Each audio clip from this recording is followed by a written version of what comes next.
Bueno, ya en la clase anterior, como les decía, o sea, se abordó como tal lo que es la identificación microbiana. Precisamente, de forma general, o sea, ustedes conocieron que existen métodos tanto para identificar, para aislar y caracterizar microorganismos en los laboratorios de microbiología, ya sea a través de sus características fenotípicas o a través de sus características moleculares ya un poco más específicos, como son las pruebas avanzadas de alto costo, como las pruebas de PCR, que de hecho han permitido establecer relaciones filogenéticas en el árbol evolutivo y las clasificaciones de los distintos géneros, familias, géneros y especies microbianas. Pero más que nada se hizo énfasis en los métodos de identificación fenotípica, en particular aquellas pruebas que comprenden muy lo básico y muy el día a día en un laboratorio de microbiología, y obviamente antes de ir a gastar plata en un examen de PCR o algo mucho más específico que generalmente se aplica para aquellos microorganismos que no son fácilmente identificados, a lo que primero se va es el microscopio, ¿ya? La microscopía, que de hecho ha ido de la mano con el desarrollo de la microbiología, como ya ustedes han visto a lo largo de la asignatura. Y en todos los laboratorios de microbiología hay un microscopio, más de uno, muchas veces, y se hace uso de esta técnica. Y también, de alguna manera, vimos la importancia de los medios de cultivo, sobre todo de los medios de cultivos diferenciales, y también como se les mostró en la sesión del práctico. Eso fue de forma general, y quedaron como muchas dudas pendientes, ¿no?, con respecto a la identificación microbiana, ya que, o sea, si bien les decía que en los laboratorios surgen muchas preguntas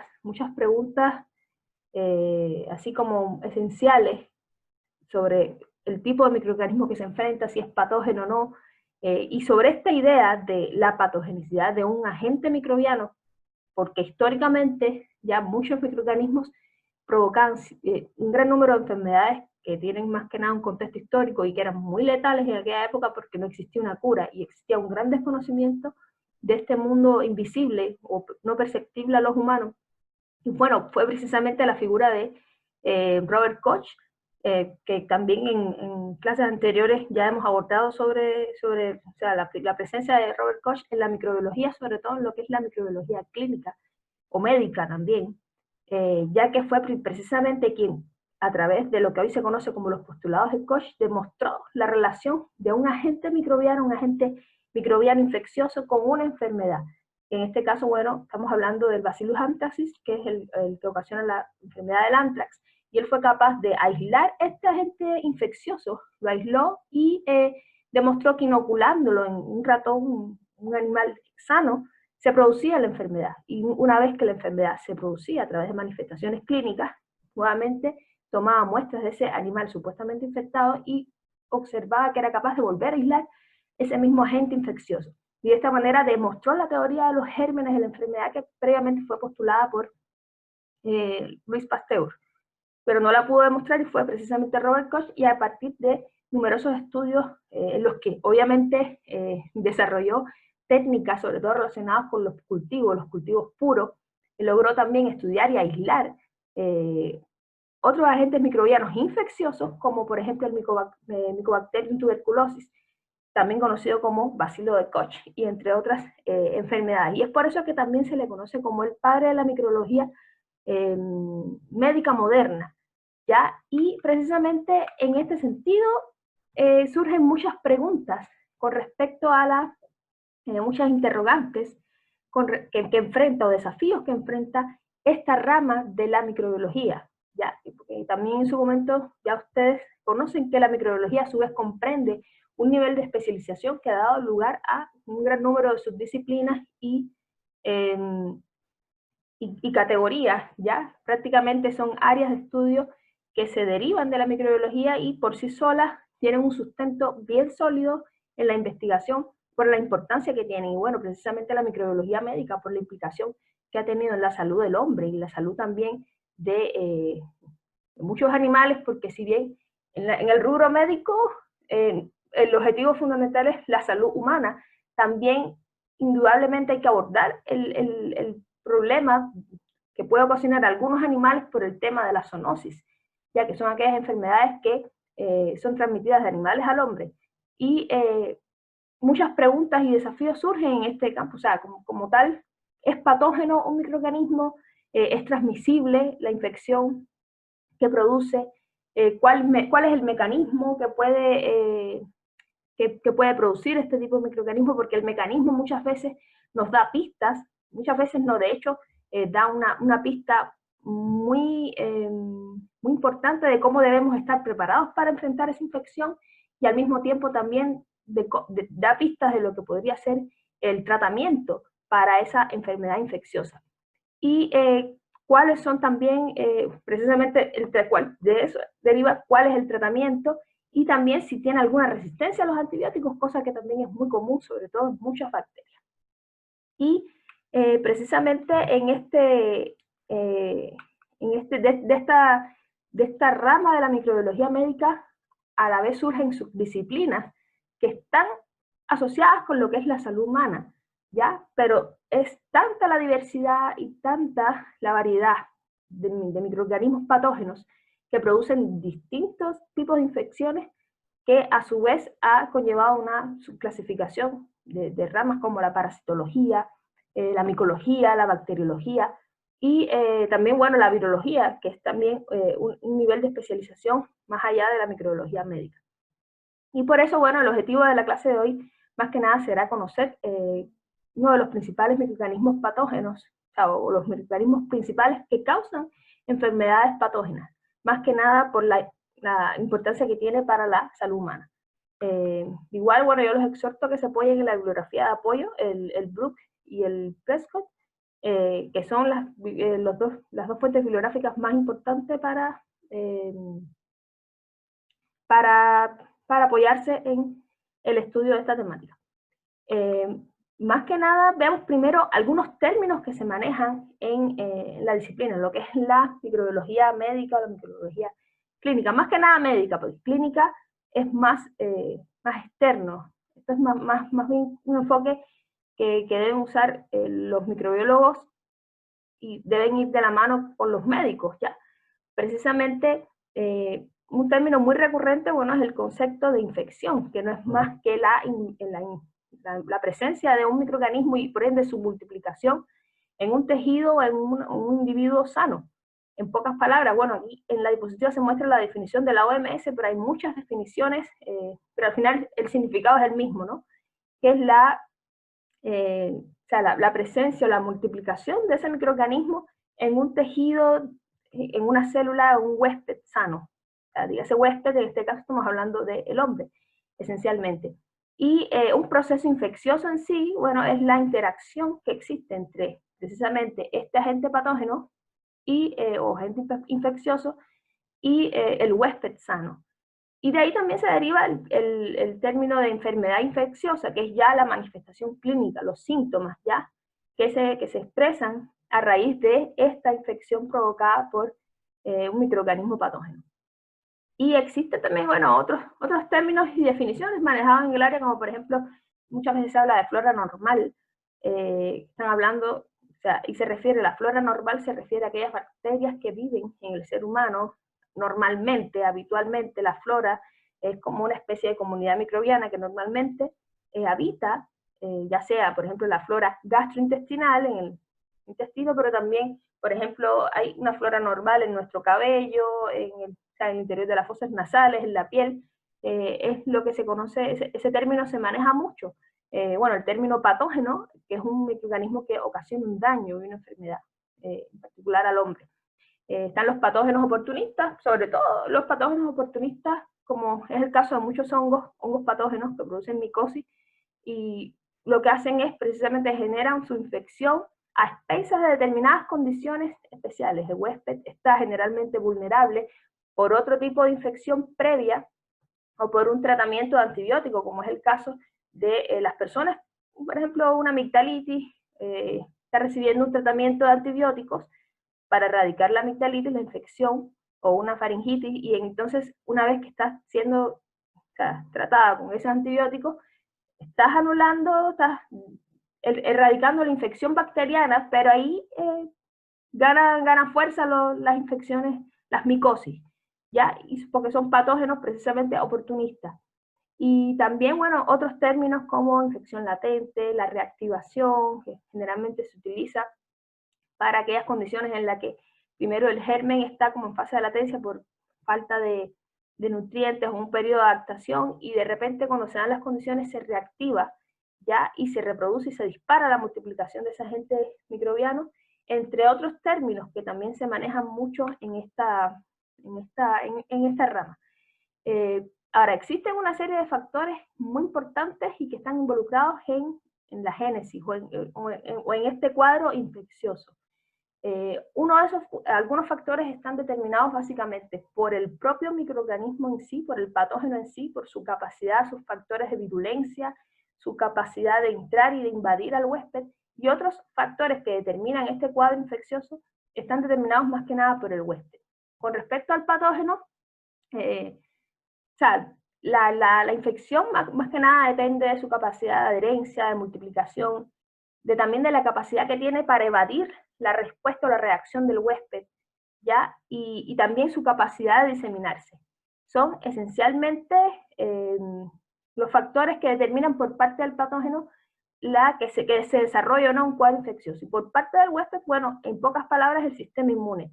El sistema inmune, la capacidad que tiene, tanto innata como adaptativa, porque esa respuesta del sistema inmune va a tener dos tipos de clasificación, puede ser innata o adaptativa, en función del mecanismo de reconocimiento que tenga frente al agente infeccioso y también del mecanismo que tenga para defenderse. El mecanismo de respuesta inmune determina sobre todo cómo responde y de alguna manera si se genera finalmente un cuadro o no infeccioso.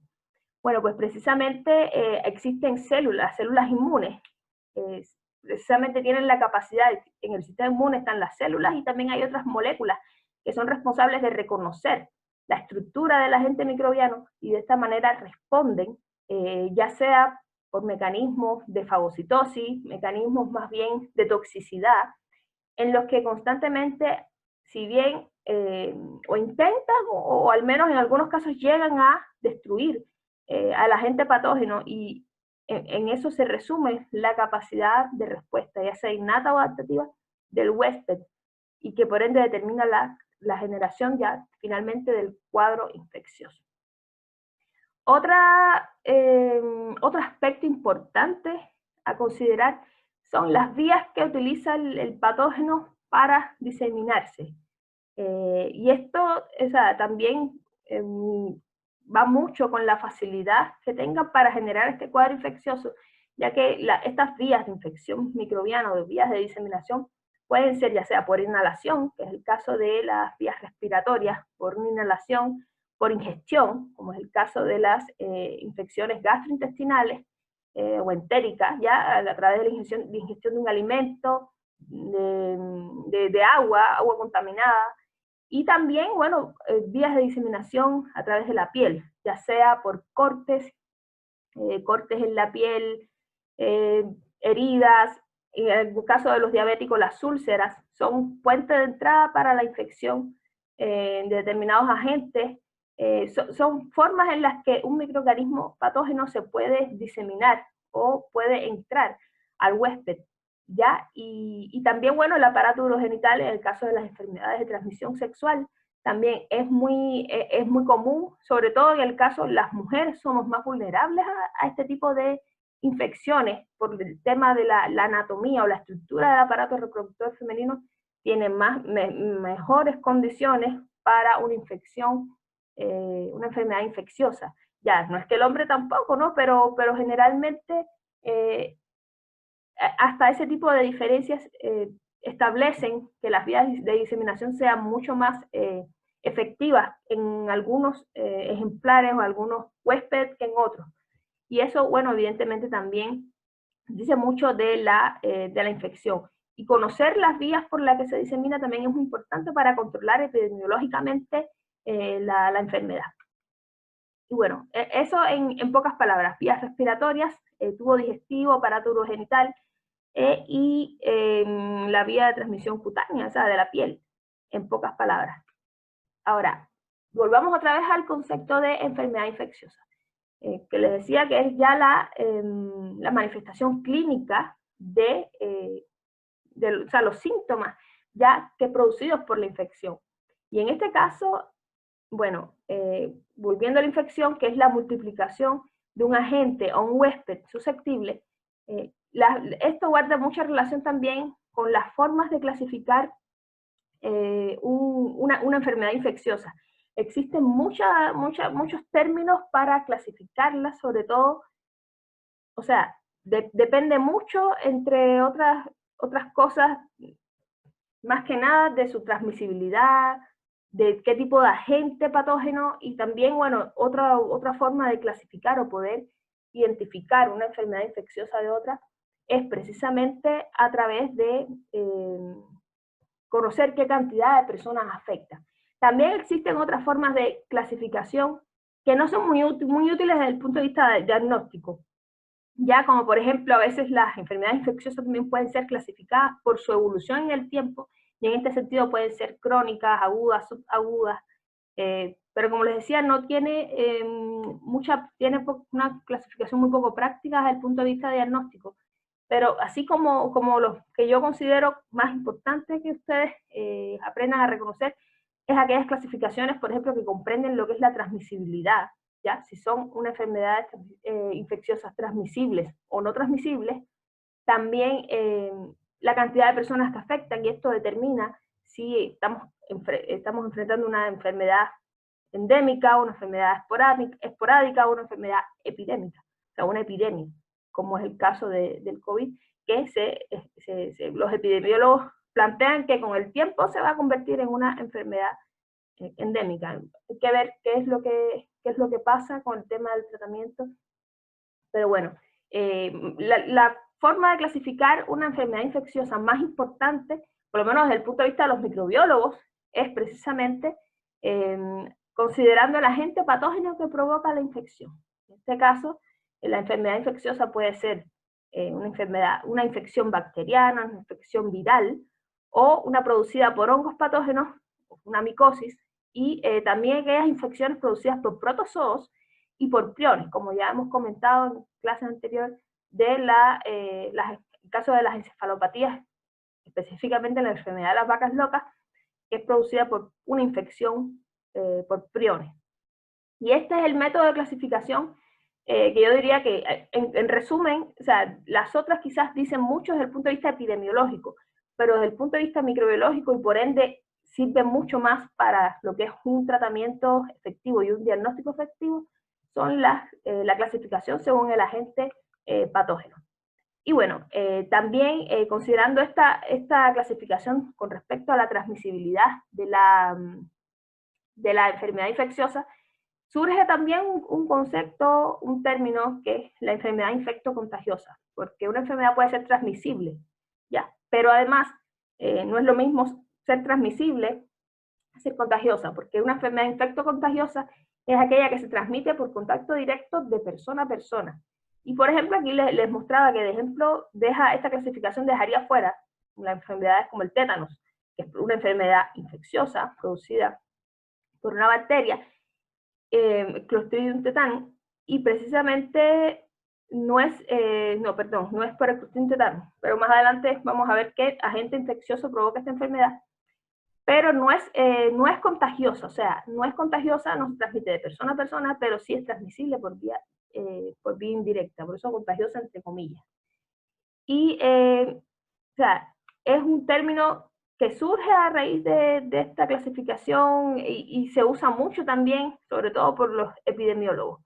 Y también otro elemento que se debe considerar cuando se está hablando de una enfermedad infecciosa es la fuente de infección. O sea, ¿cuál es la fuente de infección, la fuente de propagación de este agente infeccioso, y por ende cómo se genera? Es una manera de saber cómo se genera esta infección, y aquí entran los términos de reservorio. Por ejemplo, el reservorio, el hombre per se es un reservorio, un animal también puede ser un reservorio, ya que es el agente donde el microorganismo vive, ¿ya? Y es capaz de reproducirse para poder sobrevivir. ¿ya? Y muchas veces la transmisión, la infección, tiene lugar desde un reservorio a un huésped, de un hombre infectado a otro hombre infectado, por ejemplo, pero también esta fuente infector puede ser un vector. En este caso es un invertebrado, ¿no? Dígase un mosquito, ¿ya? Que en el mosquito, por ejemplo, la Aedes aegypti, que es donde vive el que provoca el virus del dengue,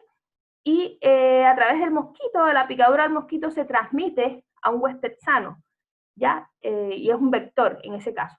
Y bueno, ambiente es cuando hay una fuente de contaminación, que como tal en él no se multiplica, pero sí es una fuente de infección importante, ya que no es un reservorio, no es un vector por las características en las que se diferencian, creo que son obvias, pero sí es una fuente de infección y en muchos casos es muy importante. Aguas contaminadas, entre otras. Y bueno, volviendo al mecanismo de transmisión, la transmisión, por ejemplo, cuando una enfermedad infecciosa es transmisión directa, es cuando, o sea, en pocas palabras, es la transferencia directa y esencialmente es inmediata de un agente infeccioso a una puerta de entrada receptiva por parte del huésped, ¿ya? O sea, él sale directamente de la fuente de infección, en este caso, dígase, del reservorio, y entra directamente al huésped a través de una puerta de entrada y entonces de esta manera produce la infección de manera directa, ya sea del hombre o en el caso también de los animales. Esto puede ya sea ocurrir por un contacto directo, dígase o sea, relaciones sexuales a través de contacto directo con mucosas infectadas, con las membranas mucosas, estornudos, o sea, fluidos como, o sea, fluidos bucales, fluidos nasales, más que nada o sea, las partículas de aerosoles que salen cuando hablamos, ya de ahí la importancia de la mascarilla, son vías de transmisión directa, ¿ya? Y vías de transmisión indirecta, más que nada, involucra, o sea, aquellos, más que nada, objetos a través de superficies contaminadas, juguetes también, instrumentos quirúrgicos que están contaminados. Esas son vías de contaminación directa, ya que no hay un reservorio como tal, no hay un reservorio, pero a través de un objeto inanimado se transfiere la enfermedad de una manera directa porque ese objeto contaminado estuvo en contacto previamente con un animal enfermo o sea, una persona enferma. Y de una manera indirecta y más que nada, eso es lo que identifica lo que es una enfermedad de transmisión indirecta. Y otro aspecto que se maneja mucho, sobre todo en el ámbito laboral, ya, donde ustedes ojalá tengan la capacidad de poder trabajar, si es que algunos ya no están trabajando, con el tema del seguro médico y todo, es muy importante y se maneja mucho las enfermedades profesionales, que tienen un gran número de categorías, ya, con respecto al riesgo de los trabajadores en el ámbito laboral, pero la categoría, bueno, en este caso que la microbiología médica le compete, son aquellas enfermedades profesionales causadas por agentes biológicos. Ya es la exposición, en pocas palabras, la exposición laboral al riesgo biológico, porque hay determinados tipos de trabajo que exponen al hombre a determinadas infecciones, valga la redundancia, producida por microorganismos. Y entonces esto también es un término que se maneja mucho, sobre todo en el ámbito laboral, se conoce como enfermedades profesionales, por ejemplo, aquellas enfermedades infecciosas y parasitarias, no contempladas, o sea, en otros apartados, dígase en las clásicas enfermedades parasitarias. Y en este caso, por ejemplo, tienen las personas que trabajan en cuevas de fermentación, plantas de procesamiento de papas, entre otras cosas. Y bueno, en el caso de los agricultores y los ganaderos que también están en contacto con, en riesgo de infecciones, o sea, enfermedades infecciosas que están relacionadas con ese entorno, con esporas que están en el suelo y que se pueden cortar, pueden tener acceso a una infección bacteriana o una micosis, y entonces son enfermedades infecciosas, ya, pero que están relacionadas al ámbito laboral. Y esto también es importante, al final es una forma de también de conocer, a veces muchas personas trabajan y tienen desconocimiento de estas cosas por pura ignorancia, y es bueno que la gente supiese más sobre este tipo de riesgos a los que quizás se exponen, muchas personas quizás se exponen día a día a este tipo de riesgos profesionales y ni siquiera lo saben. Y bueno, veamos entonces, a grosso modo, cuáles son las principales, o sea, en algunas familias, los principales agentes infecciosos, los principales agentes que comúnmente se conocen y que producen enfermedades infecciosas muy o recurrentes o muy conocidas o que en algún momento fueron muy importantes para el hombre por el daño que, por las pérdidas que produjeron a las pérdidas que le produjeron al hombre durante muchos años. Y bueno, empecemos por la familia enterobacterias. Las enterobacterias en general son un grupo, o sea, como bien dice, de bacterias entéricas. Más que nada, tienden, o sea, son gram negativas y son, como son bacterias, pueden tener tanto, son muy variadas en cuanto a su forma, su morfología. Pueden ser en forma de cocos o bacilos, dependencia del género, porque comprenden muchos géneros. Esta familia tienen muchos rasgos que la identifican, como por ejemplo que son oxidasa negativos. En esencia, son muy fáciles de cultivar y es que son muy fáciles, no tienen muchos requerimientos nutricionales para su crecimiento. Más que nada se caracterizan por fermentar azúcares, ¿ya? Y por eso que es muy común que en alimentos como la leche, alimentos ricos en azúcares como la leche, que tiene lactosa, que también es uno de los azúcares que suelen fermentar, suelen ser contaminados con este tipo de especies microbianas que comprenden la familia Enterobacteriaceae y por ende los géneros que comprenden esta familia.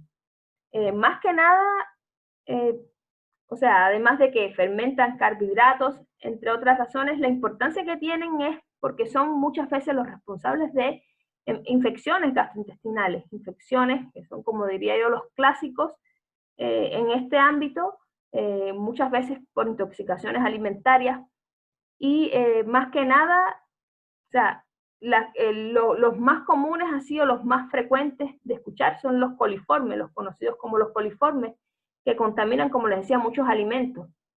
De ellos resalta la presencia sobre todo de la Escherichia coli enteropatogénica y también el género de la salmonela entérica, con todas las subespecies que comprenden y todos los serotipos, ya la gran mayoría de ellos patógenos. Normalmente las enterobacterias son comensales normales del sistema o de la flora gastrointestinal del hombre y por ende también de muchos animales. Lo que pasa es que, o sea, normalmente vamos a encontrar en la microbiota intestinal este tipo de agentes. Ahora, que se produzca o no una enfermedad va a depender de las cantidades, porque normalmente en la microbiota hay un equilibrio entre microorganismos patógenos y microorganismos sanos, ya que están como que controlando, es como una sociedad sana, por decirlo de alguna manera. Siempre va a haber un ladrón, siempre va a haber un delincuente, pero quizás lo que más abunda son personas buenas. Y, por ejemplo, no sé, de alguna manera las bacterias, los microorganismos benignos, por usar un término, controlan un poco que estos microorganismos patógenos no se propaguen y no se desequilibre la flora intestinal. Pero esto a veces suele ocurrir y suele ocurrir por muchas razones, y entre ellas, por ejemplo, una ingesta de un alimento contaminado. Y si bien muchas de estas especies microbianas no toleran, no son capaces de tolerar la barrera de la mucosa gastrointestinal, sobre todo las secreciones gástricas, ya que son muy ácidas. O sea, si bien no lo resisten, el hecho de que se produzcan aún así un gran número de infecciones producidas por estos agentes se debe a las cantidades en las que están presentes, o sea, a la cantidad, a los indicadores en los que están presentes en los alimentos.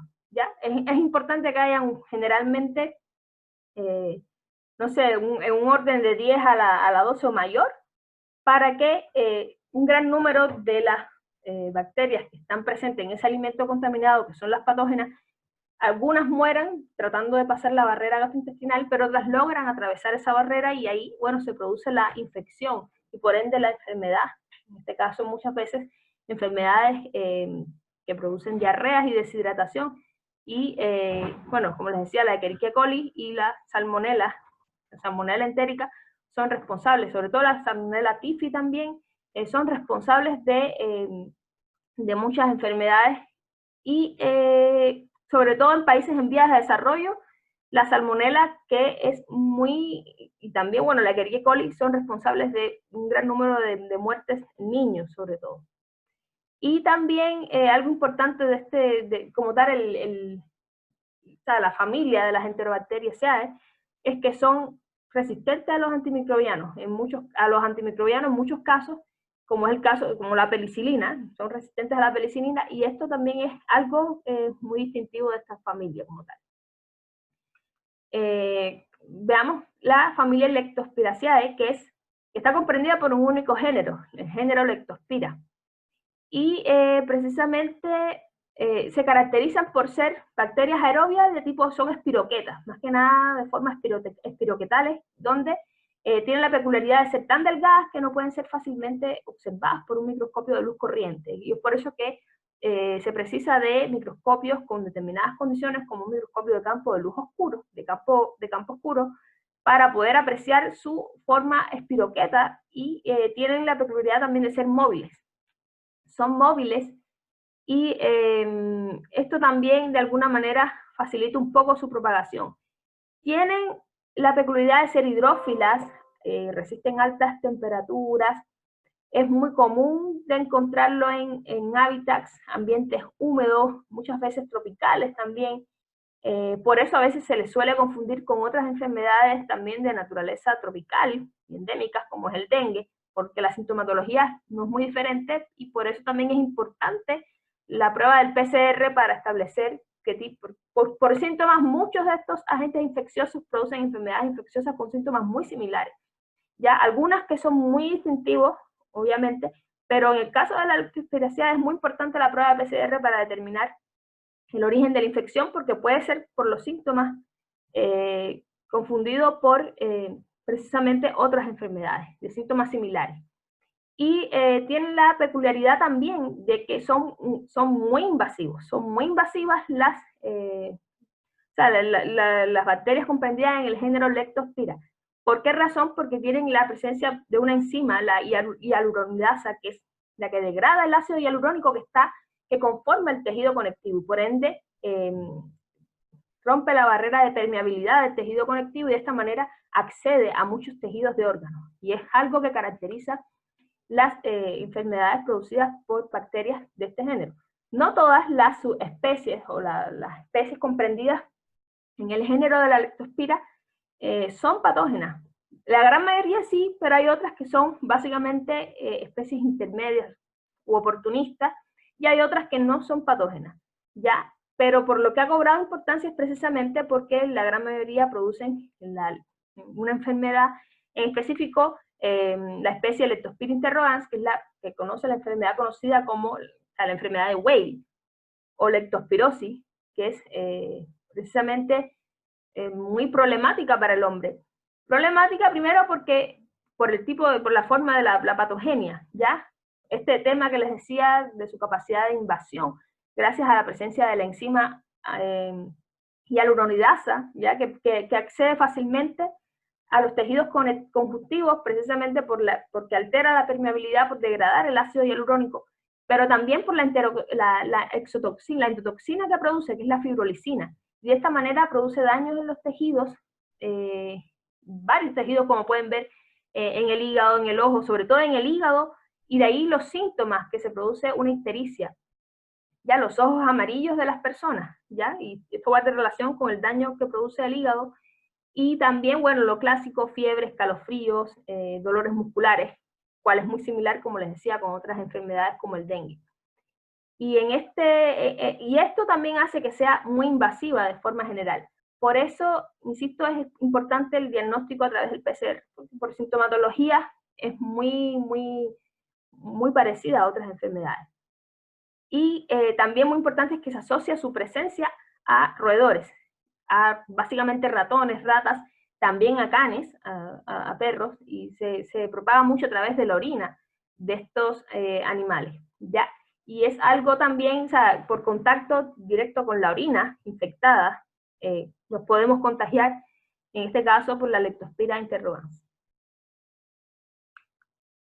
Entonces veamos ahora el género, o sea, la familia, perdón, Mycobacteriaceae, que también comprende un único género, ¿ya? El género de las micobacterias.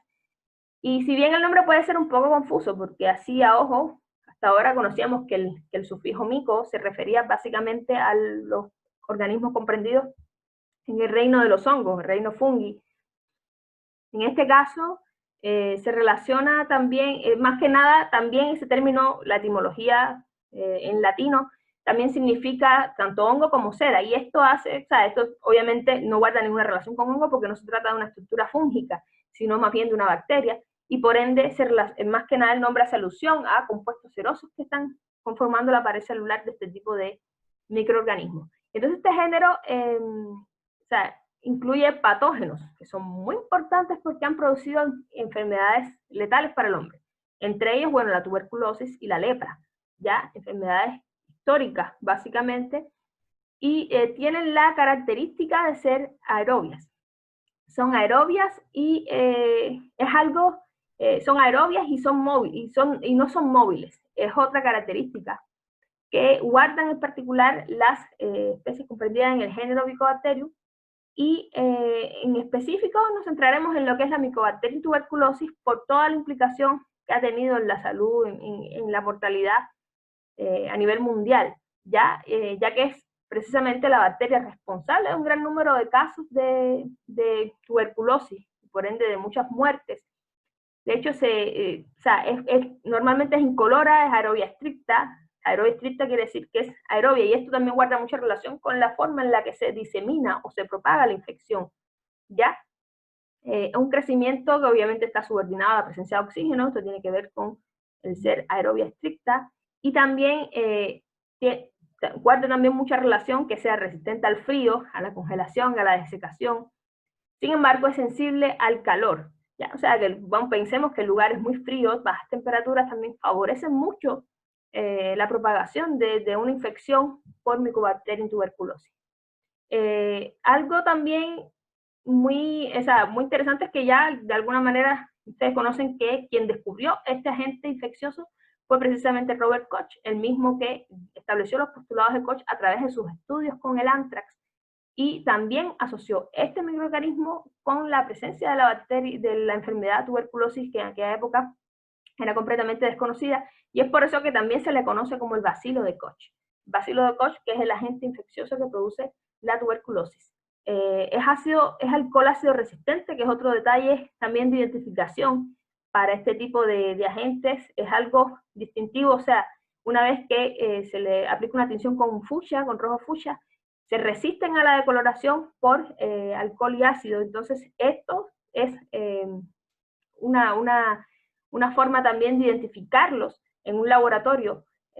Y bueno, en pocas palabras, producen, si bien, o sea, lo que normalmente conocemos, los síntomas de Mycobacterium tuberculosis, bueno, básicamente tiene que ver con esa tos tísica, ese efecto que tiene, pero también, o sea, más que nada provoca un daño en todos los tejidos de distintos órganos, ya no solamente, lo que es muy frecuente, que invada o que infecta los pulmones, y precisamente una vez que infecta los pulmones a través de la vía sanguínea o linfática, comienza a diseminarse la infección a los otros órganos, ¿ya? Y ahí se propaga, y entonces algo muy, muy particular que tiene esta enfermedad es que, o sea, ya cuando aparecen los síntomas, es que hay o sea, ya el padecimiento está muy avanzado, la infección está muy avanzada, y los daños en el tejido son prácticamente irreversibles, ¿ya? Y que era lo que pasaba en una enfermedad mortal, ya cuando aparecían los síntomas, que es esa tos, la fiebre, la sudoración,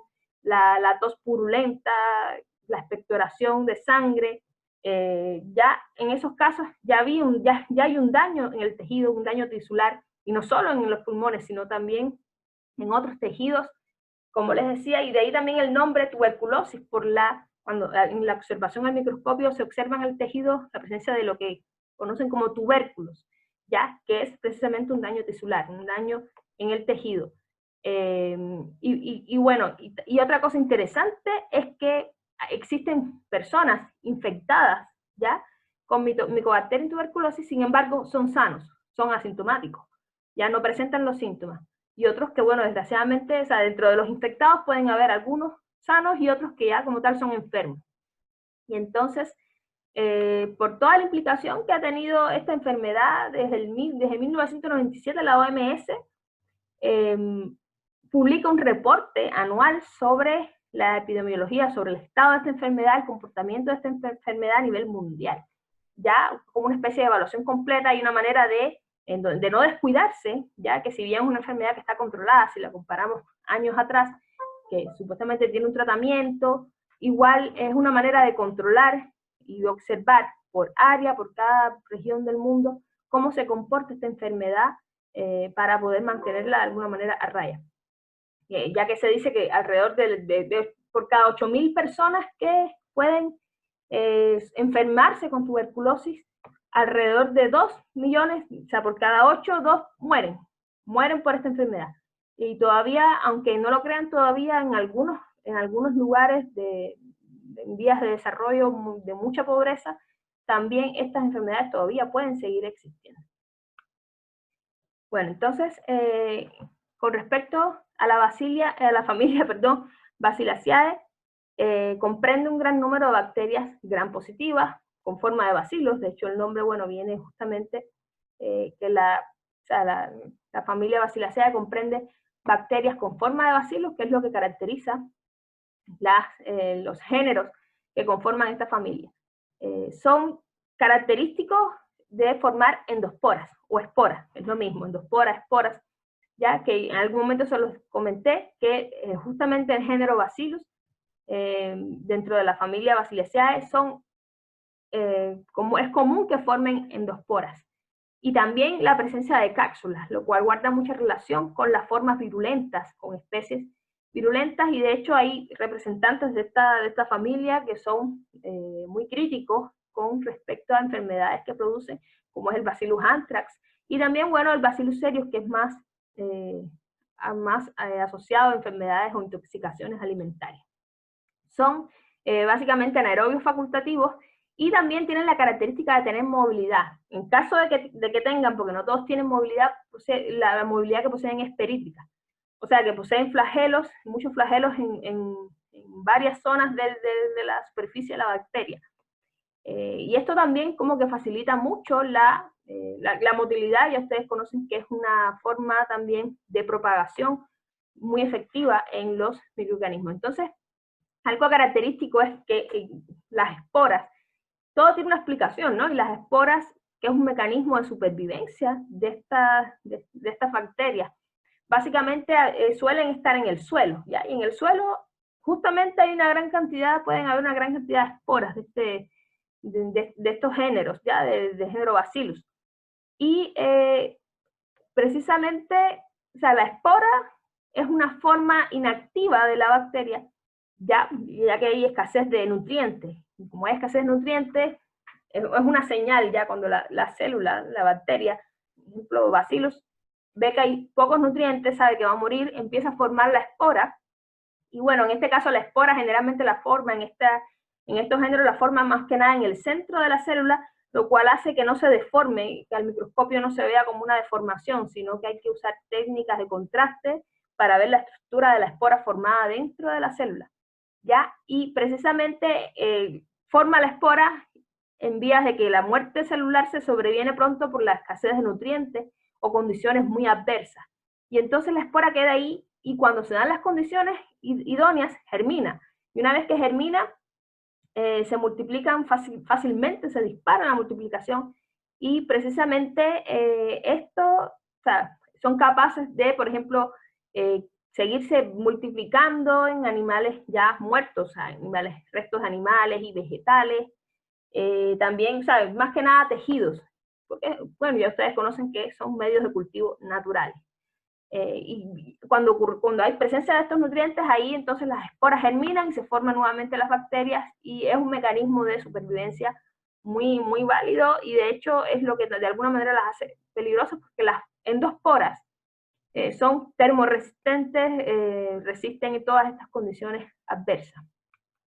Y entonces, bueno, vayamos a la especie más, una de las especies más difíciles para el hombre, que es el Bacillus anthracis, que es la que produce el anthrax, y nuevamente les repito que es la que justamente dio lugar a los postulados de Koch. Los experimentos de Robert Koch fueron básicamente, entre otras especies, pero partieron para establecer la teoría de las enfermedades infecciosas.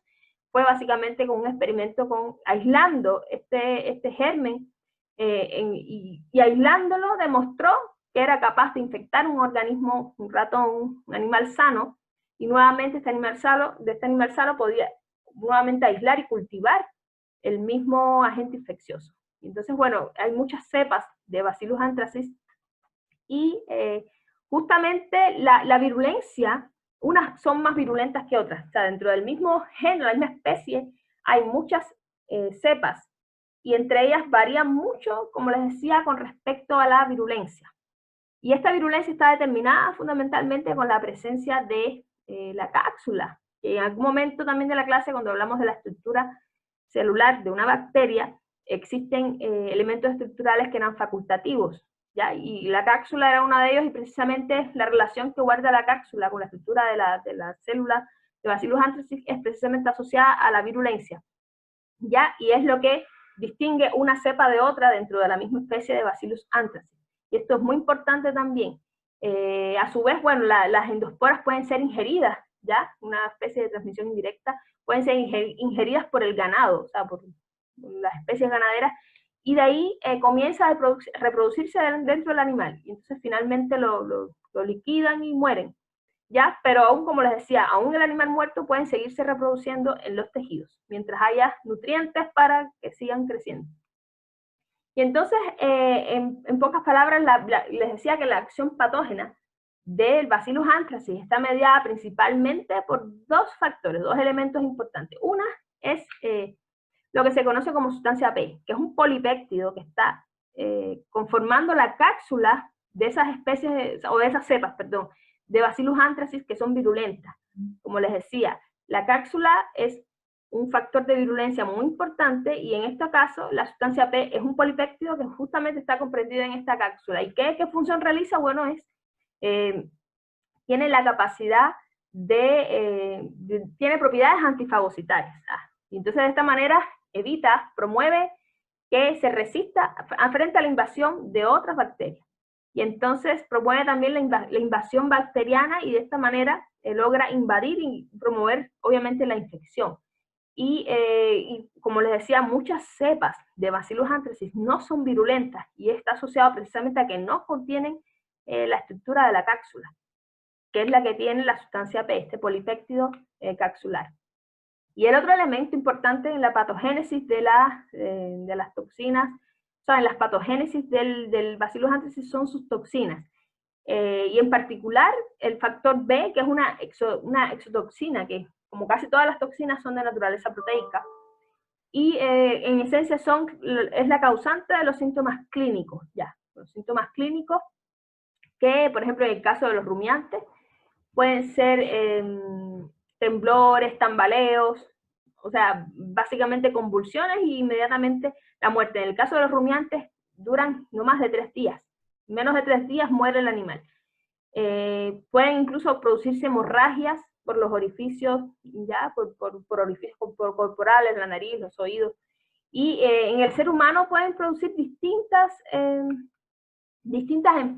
enfermedades, ya, o formas clínicas, ya que en dependencia de esto también se clasifican la enfermedad infecciosa producida por Bacillus anthracis, o el anthrax, se clasifica de acuerdo a su manifestación clínica en 3 tipos. Puede ser cutánea, anthrax cutáneo, o carbunco, como también se le conoce el carbunco, o el anthrax cutáneo, que es básicamente la infección en la piel, el anthrax o carbunco inhalatorio, que es más que nada pulmonar, y el que es por vía digestiva, ¿ya?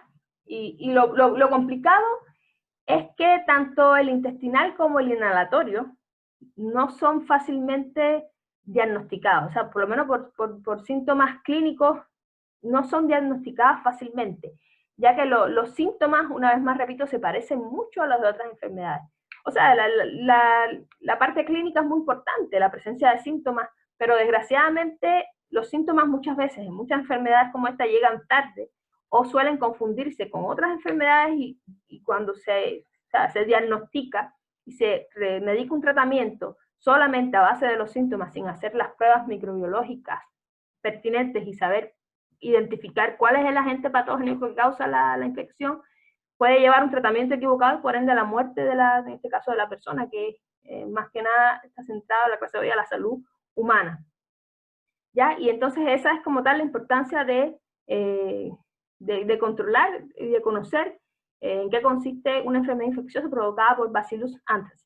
Pero también está una especie muy conocida, sobre todo en el mundo de los alimentos, que es el Bacillus cereus, que es una bacteria que tiene las mismas características, igual produce esporas, y de la misma manera, pero tiene la característica de que es la que comúnmente causa intoxicaciones alimentarias, ¿ya? Es aerobio y anaerobio facultativo, igual que las demás especies del género Bacillus. Y por lo general produce, como les decía, intoxicaciones alimentarias.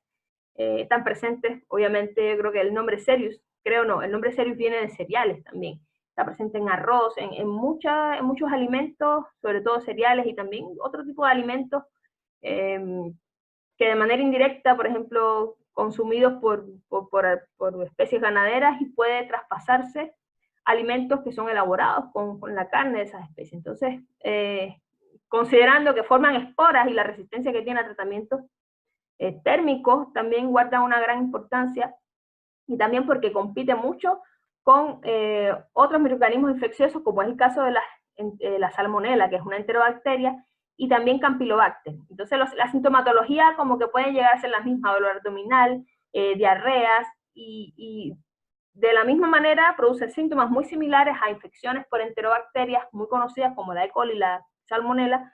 Sin embargo, se trata de un agente microbiano diferente, con diferentes características, y por eso es importante también conocer qué tipo de agente es el que está produciendo esta infección. Bueno, la familia de los estafilococos, ya el nombre precisamente viene, hace alusión a lo que es un racimo de uvas, es una etimología de origen etimológico griego, ya precisamente hace alusión a la forma en la que normalmente se encuentran agrupados cuando se observan al microscopio. Son como ramilletes o racimos de uvas. Este tipo de bacterias son generalmente las responsables de un gran número de infecciones. Muchas veces que están relacionadas con la mucosa y la piel, infecciones cutáneas, ¿ya? Infecciones que se dan mucho en las operaciones quirúrgicas, ya es muy común en los salones quirúrgicos de operación, infecciones o sepsis producidas por especies de estas familias, en particular el género Staphylococcus y en específico la especie, yo diría que la más virulenta o la más peligrosa es la Staphylococcus aureus, que a la vez es también muy ubicua, es muy común, por ejemplo, si hacemos un hisopaje de nuestra piel, nuestro cabello, casi siempre no es muy probable que esté en altas cantidades este tipo sobre todo de la Staphylococcus aureus.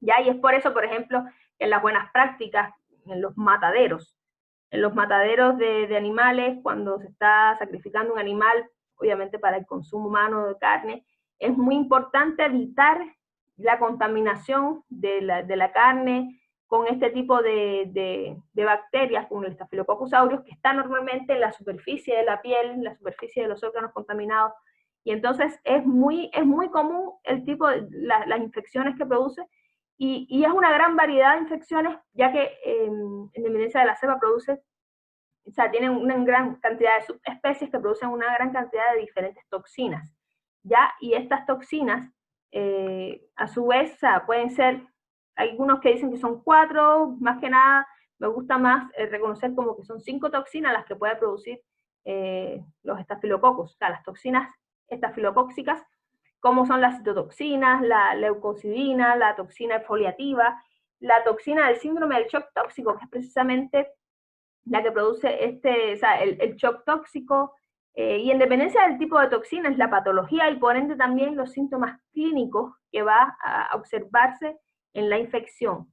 y es, como les decía, son muy recurrentes, sobre todo el Staphylococcus aureus, y más que nada guarda mucha relación con las buenas prácticas, con la higiene, con el lavado de las manos, y las buenas prácticas en los hospitales y en otras áreas también, que es importante guardar unas buenas prácticas de higiene para evitar contaminación con Staphylococcus, sobre todo Staphylococcus aureus.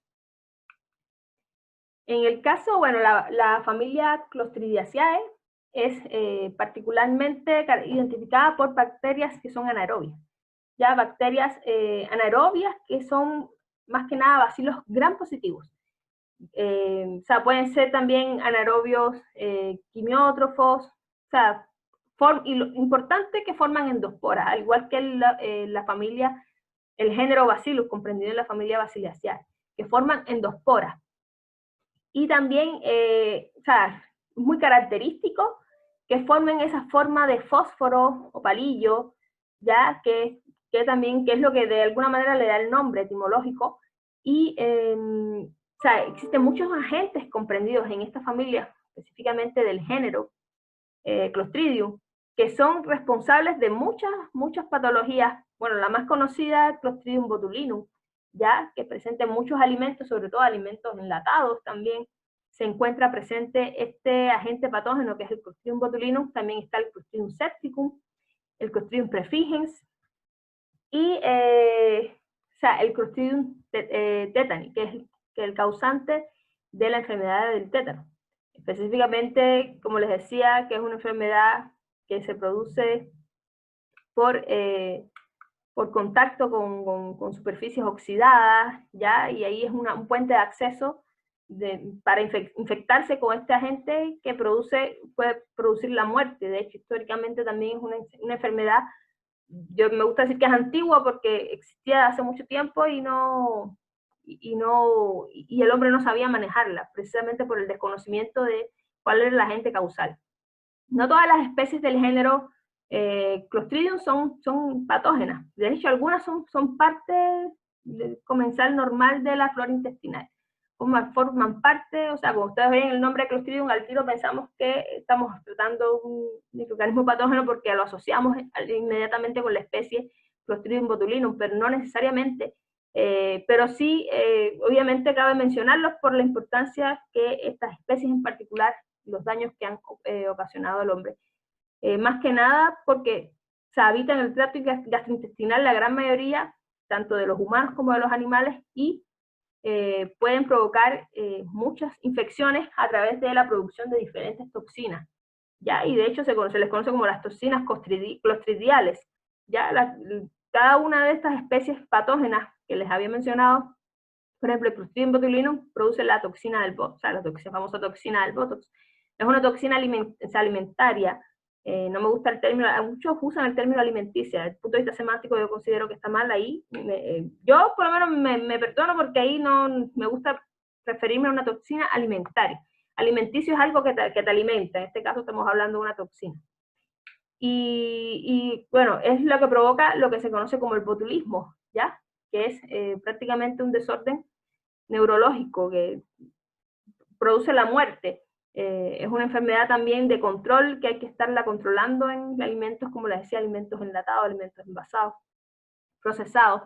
El Clostridium perfringens, que está asociado como tal a lo que es la conocida gangrena gaseosa, ¿ya? Y también el tétani, que es el que precisamente se caracteriza por esta rigidez muscular, que es típico de la enfermedad del tétano, ¿ya?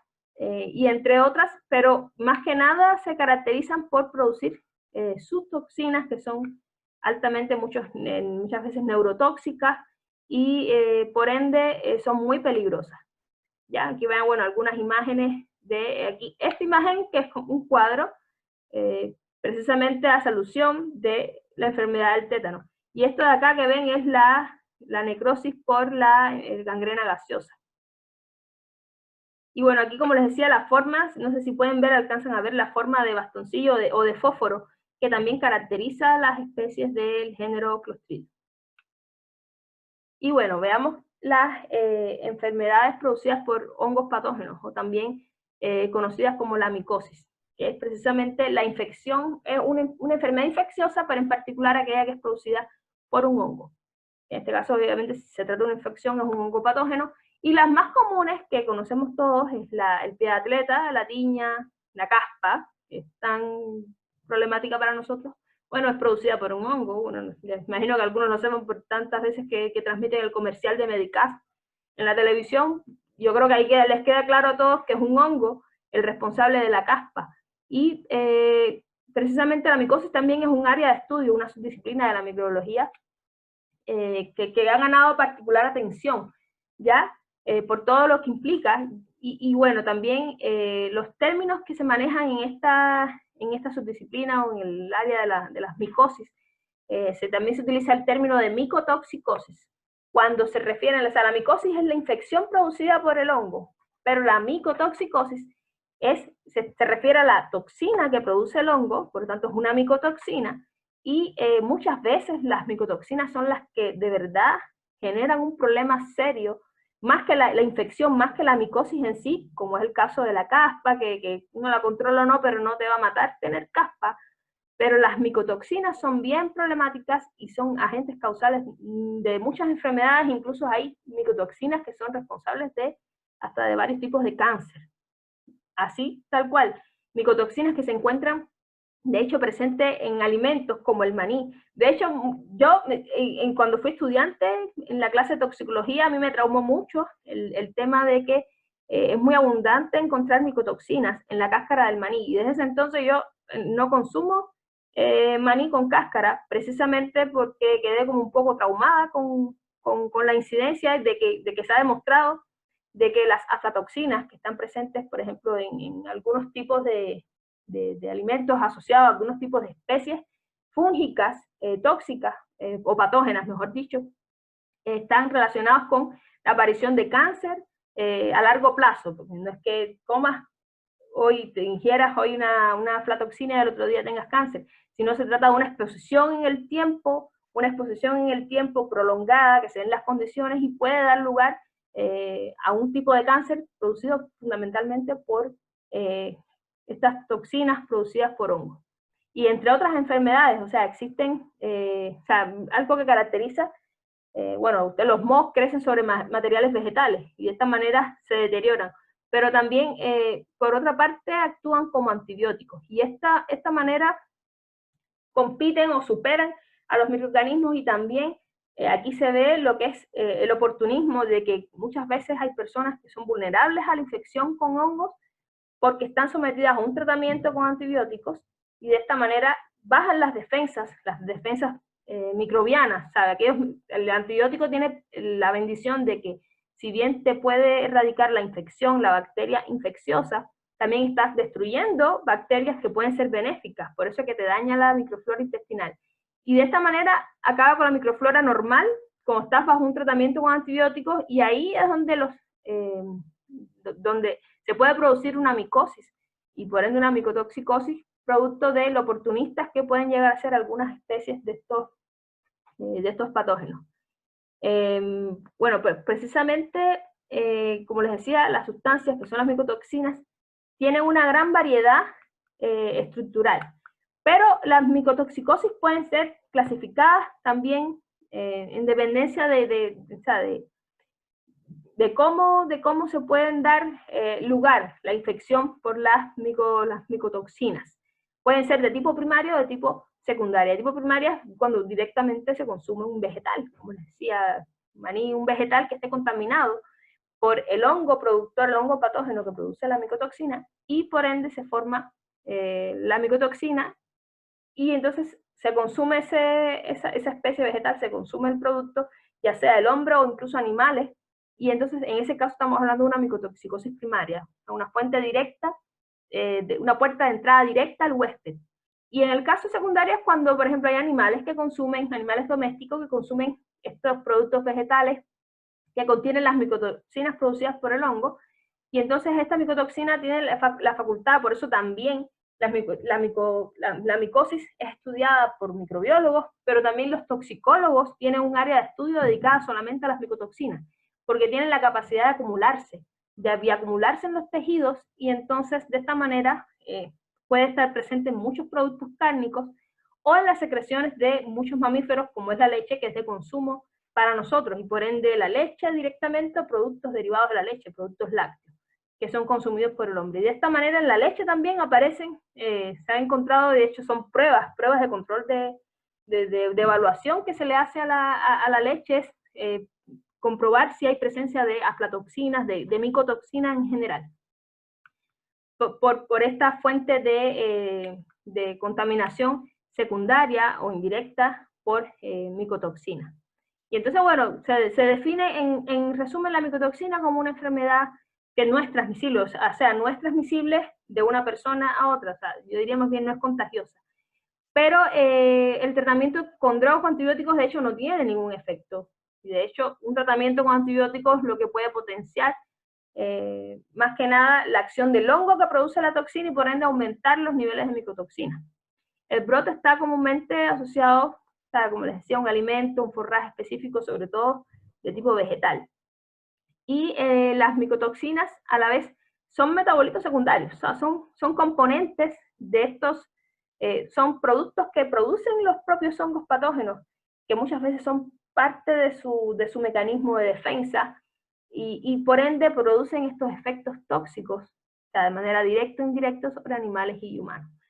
Y entonces, bueno, como les decía, existe una gran variedad estructural y química de aflatoxinas, por eso es que no solamente objeto de estudio de la microbiología, sino también los toxicólogos tienen un campo de estudio dedicado a las micotoxinas por la gran variedad química que hay, y implica una variedad química implica que tengan diferentes mecanismos de acción, porque usan diferentes reacciones para producir su daño en la célula, su daño en general, se pueden biomagnificar, bioacumular, que son términos que se usan mucho en microbiología, y es por eso que pueden, más que producir en algunos casos intoxicaciones agudas a corto plazo, pueden haber intoxicaciones a largo plazo, como por ejemplo una enfermedad cancerígena, entre otras cosas.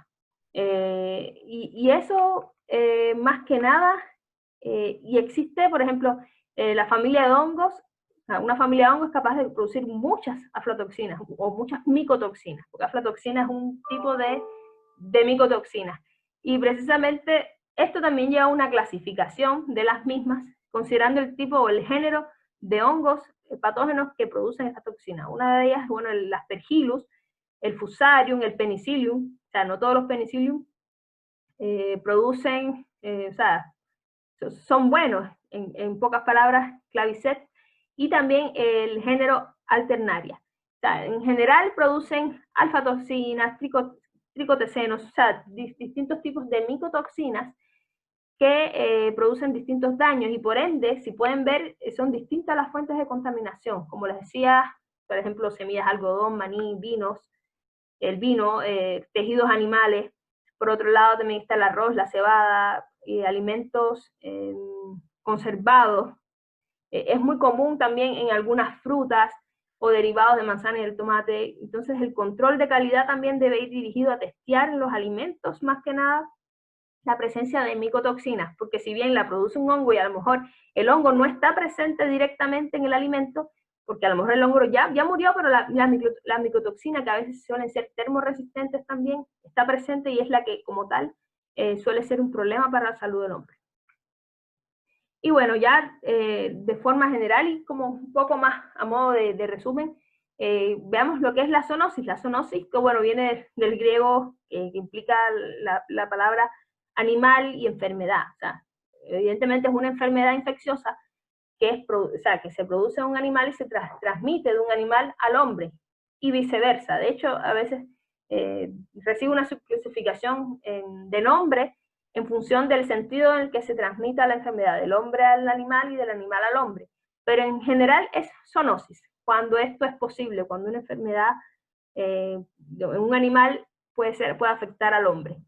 Que bueno, realmente es lo que más nos interesa, y bueno, en este caso yo siempre menciono las enfermedades, por ejemplo, como la encefalopatía espongiforme bovina, la enfermedad de las vacas locas, que son muy peligrosas, y esto desde tiempos históricos también ha sido, Diana, objeto de estudio para el hombre. O sea, observar los distintos tipos de zoonosis, sobre todo porque el hombre, más que usar animales para su consumo, también tenemos animales de uso doméstico y que en algún momento también podría contagiarnos al perrito, al gato, sobre todo en el caso, por ejemplo, las personas que tienen gatos muy común que sufran tiña. Siempre los veterinarios te preguntan, bueno, ¿hay alguien en la casa? ¿Hay niños en la casa? Que ¿hay personas con problemas inmunodepresivos, inmunodeprimentes? Porque este tipo de cosas puede afectarse a raíz de la presencia de una enfermedad en el animal, como es el caso, por ejemplo, de este caso de la tiña. Y bueno, la zoonosis también cuenta con dos diferentes modos de transmisión, la indirecta y la indirecta. De alguna manera ya podrían hacerse idea que, por ejemplo, la zoonosis indirecta es aquella que se transmite directamente entre animales, incluidos los seres humanos. O sea, a través de las picaduras o la mordedura, como la rabia. La rabia es una zoonosis también, ya, por ejemplo, un perro con rabia muerde a un ser humano y inmediatamente lo infecta y desarrolla la enfermedad. Y también, bueno, formas de infección indirecta, de zoonosis indirecta, que son aquellas enfermedades, por ejemplo, también que se producen por vectores.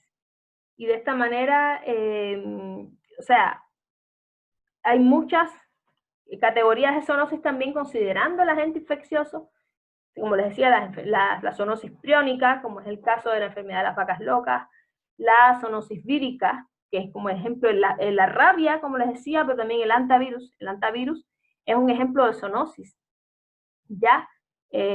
También la zoonosis bacteriana, el caso de la brucelosis, las que son producidas por el Campylobacter, Bacillus anthracis, o sea, todo lo que hemos visto hasta ahora, muchas de esas enfermedades constituyen zoonosis porque son transmisión de animal al hombre o de hombre a hombre, y, o sea, más que nada de animal a hombre, que es lo que implica el concepto de zoonosis. La leptospirosis, enfermedades fúngicas como la tiña, como les estaba comentando, y otras que son más que nada parasitarias, ¿ya? Como es el caso de algunos protozoos. En específico, conocido como la enfermedad conocida como Chagas o la toxoplasmosis. De forma general, más que nada, o sea, eso es lo que les venía presentando en la clase de hoy, la implicación que tienen muchos de estos microorganismos, más que nada en la salud humana. Entonces,